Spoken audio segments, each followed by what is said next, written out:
Oh, good one, well loaded, big one, Sharia law. Yeah, so that's another thing. In fact, in so many states, they pass legislations. This is real. Legislations that Sharia law is banned in this state.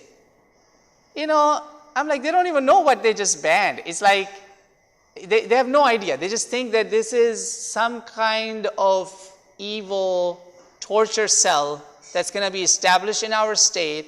And if they see somebody not praying, their religion or not, they're going to grab this guy, put him in the cell, beat him up, make him to confess. If he agrees, fine. Doesn't agree, bring him back, kill him or something. That's a horrible mindset. Or let's say, two guys or two girls, or a guy and a girl are having a relationship outside of marriage or whatever. Doesn't matter what their faith is, they have to be killed. This is the perception that the Western world has been given out. And a lot of this goes to our textbooks that are right now, even the books that are in our libraries. I'm telling you, in my grad studies, I mean, imagine I'm writing something on one topic. I'm not going to go into details. Out of 10 books, I could find only one book that was barely somewhat agreeable. This is how bad things are. So then I don't blame the media and these people, because they have been fed all this information from the grassroots level. I have kids who go to high school, not every high school, but some high schools say, oh my God, I studied in world history class and Islam came to world history, says some of the horrible things. I'm like, really? So Sharia happens to be that buzzword to scare people off. Yet Sharia literally means, about, I would say, 10, 12 years ago, I wrote a very brief 2 or 3 page paper, brief one, just to pass it around among non-Muslim acquaintances and friends to teach them what Sharia is. Sharia actually literally means the way of a religion, the lifestyle. Because Islam actually happens to be a religion that claims that it will guide every aspect of your life. Every aspect of your life. I'm sure you're already getting that idea when we mention so many things. And it doesn't have to be from a clergy. Remember, the authority, fundamental authority is this. After prophets are gone, it's this, the book. The book guides people. And this book says Sharia means the way of life.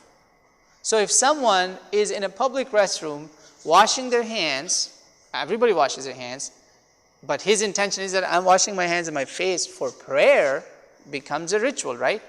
It is very much part of Sharia. So the only way to dispel this is to explain to people that Sharia is not equal to penal laws. Because they will say Sharia law. That's penal laws, which is, I would say, less than 10% of Islam. Israel, it's a Jewish state. A lot of Judeo-Christian, not is the Jewish law, the Mosaic law actually, is implemented in their day-to-day affairs. Their judges and court systems. So actually they're following the Sharia of Moses. Literally, that's the Sharia of Moses. So is that evil? Access of evil? This is something that has to be brought. Make people think. They have to think. Like, really? So it's like I'm washing my hands and face so you can arrest me, basically. Thank God they don't know that. If they knew that Sharia means even washing or even going to bathroom and using a little bit of water to wash your behind is part of Sharia. It's like they could, all these places where this Sharia law has become, it's funny and stupid and scary at the same time, mixed feelings, where imagine you're going in the bathroom and you're using that, lota, that thing, that looks like, when you go to a Muslim home, like, man, why do you have this thing that you use for the plants? This is supposed to be for the plants, and you have that thing like a little bucket. Muslims use water because they believe water is the best way to clean your, private parts when you relieve yourself. So that's part of Sharia. And these idiots who pass all these laws, anti-Sharia, could literally hold somebody in the bathroom, you have to use toilet paper. You can't use water? This is how stupid and ridiculous this thing is. But there has been no education. I blame, part of the blame lies on the shoulders of the Muslims also. We have to educate. We have to, every time there is a friend, acquaintance, you tell them, don't hide it from them. Okay, I have some non-Muslim guests coming, hide this thing. They shouldn't know. Why not? What are you embarrassed about? What's the worst that going to happen? In one sociology class, a friend of mine, I was not in that class, he said, man, today something horrible happened in class. I'm like, what happened? He said, today my professor said that, do you know there's some people who actually when they go to the bathroom, they use water to clean. And the class was like, water? After pooping? Ew. It's like doing ew. Then next day, professor actually gave them all the scientific facts that this is actually one of the most healthy things to do. And the ew was gone, like, wow. And this professor was not even Muslim. He just made his research and educated people. So, you have a question? You mentioned about Sharia law. It has been banned in many states. Oh, of course. But 3 years Not in Michigan, though, so you're safe in your bathrooms. 3 years ago, U.S. State Department and Defense Department used the Sharia law to get one of their murderer out from Pakistan remains. Yeah, or actually I call it, I've always talked to you about this. They abused Sharia law for their purpose. They abused it, but for their own person, they used the Sharia law. Actually, it happened about 5 years ago during President Obama's administration. There was a CIA agent on the run. Like, who do you think? Like Matt Damon. Think about Bourne, Supremacy, or Identity, one of those. How many of you have seen that? The Bourne movies, right? Just like that. The guy's on the run and he kills civilians, like 2-3 civilians on the run, and killed one of the local agency person also. Now, they're supposed to be allies and working together, but there was something super covert going on that which Pakistani agencies also didn't know. So he actually violated a lot of local laws. So the guy, and again, he was doing espionage. There's no, there can't be a diplomatic immunity. So what they did, the families, who suffered from this, there's 2-3 people that he killed on the run. They said, what should we do? I said, well, there's only one way. Islam can save you. I said, really? Like, do I have to convert? Like, no. You don't have to convert. Islam will save you. There is a concept called blood money.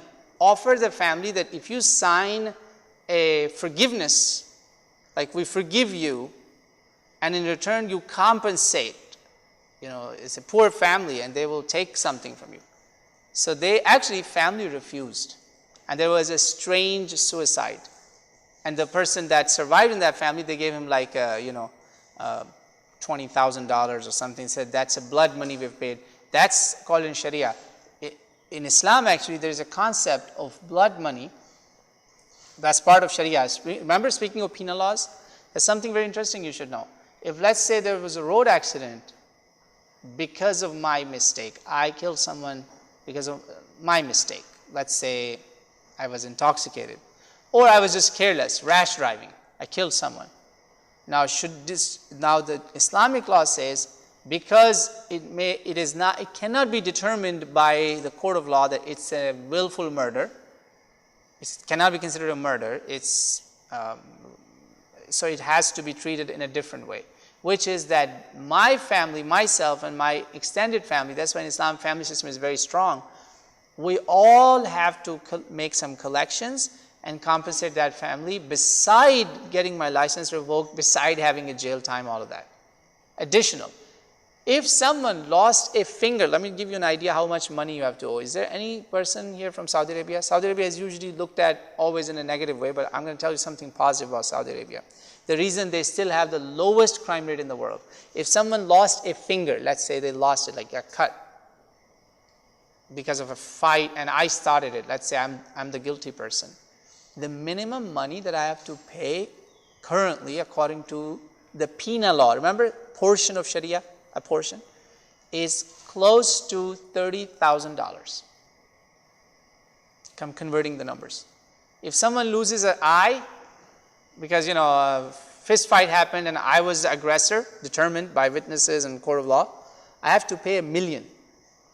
$1 million Saudi Riyal, which is close to $300,000. Compensation beside the jail time. So Sharia is not like a crazy evil thing that the way it has been portrayed. So these are some examples. Other questions, please? We're wrapping up. Last couple of questions. That's it. I was just thinking, if you kill somebody accident and instead Sorry, he what? If somebody, if you kill somebody accidents and their family wants you to die and they don't want to take the blood. Oh, no, they can't. Well, in some cases they can't because it was not an intentional death. It's not like eye for an eye, tooth for tooth. In Bible it says eye for an eye, tooth for a tooth, and this and that. It's not like that in Islam. There has to be compensation. There has to be other ways. In cases if it's now this is where they had this Sharia law where they abused it because it was a crime against the state. In that case, state is the party, not the victims. State itself is a victim. So, but let's say there was an actual murder. There has been cases, there's been actually videos. You might have seen this Malaysian family right here in America. They forgave the murder of their son right here in America. The judge was crying in tears. So you can still forgive the person.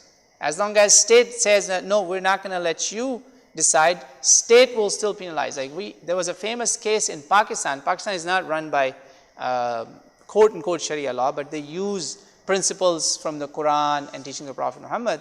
This rich fellow, he just didn't like somebody, he was trying to bully somebody, a girl actually, in a wedding, and that girl's brother tried to tell him, hey, stop, what are you doing? Just behave, it's my sister. And he said, who are you to tell me this? And boom, boom, he shot him. Like cold-blooded murder right in front of everybody. This guy, the family was approached because it was a very powerful family. So the kid who died, he was the only son of her mother, and and the sister was like married or something. So basically, they lost everything. They have nothing left in their home. Just old wife and husband. So actually she was a widow. They approached her and told her that give a statement on TV that I forgive the murder of my son. And then we'll compensate you also. They forced her. The judge took a notice of this, the Supreme Court justice, and he ordered Interpol to arrest this guy because the guy had fled to Dubai, the United Arab Emirates, Dubai. He said, bring him back, and we're gonna try him because he'd say, state is the party now, not you. You can't allow them to abuse the law. You see, so there's lots of checks and balances. This is a law thing, and Prophet Muhammad and his people, there's dozens and hundreds of case studies where all these things are deeply studied. So, but again, this is just a minor portion. Sharia is all Islam. Literally, Sharia, not just the law. I hope that answers your question. Great question though. It's a good scenario that you brought up.